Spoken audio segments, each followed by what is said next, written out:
নারদমুনি ভাবতেন তিনিই ভগবান নারায়ণের সবচেয়ে প্রিয় ভক্ত, কারণ তিনি সব সময় জপ করেন। নারায়ণ নারায়ণ। কিন্তু একদিন ঘটল অবাক করা ঘটনা। নারায়ণ, নারদ, পৃথিবীতে আমার এক ভক্ত আছে যে তোমার থেকেও বেশি প্রিয়। তুমি গিয়ে দেখে এসো।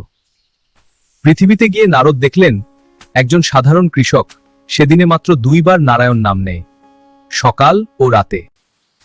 এই লোক আমার থেকেও বড় ভক্ত। ফিরে এসে সব বললেন নারায়ণকে। তখন নারায়ণ তাকে একটি পরীক্ষা দিলেন। এই তেল না ফেলে বৈকুণ্ঠ 1 চক্কর দাও।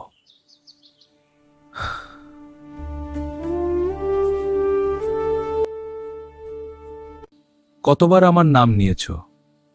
একবারও না, তেল পড়ে যেত।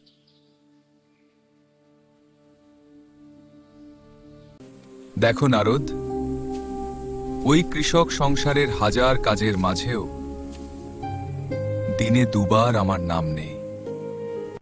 আর তুমি 1 বাটি তেলের চিন্তায় একবারও নিতে পারলে না। ভক্তি মানে শুধু জপ, ভক্তি মানে দায়িত্বের মাঝেও ভগবানকে মনে রাখা। নারায়ণ।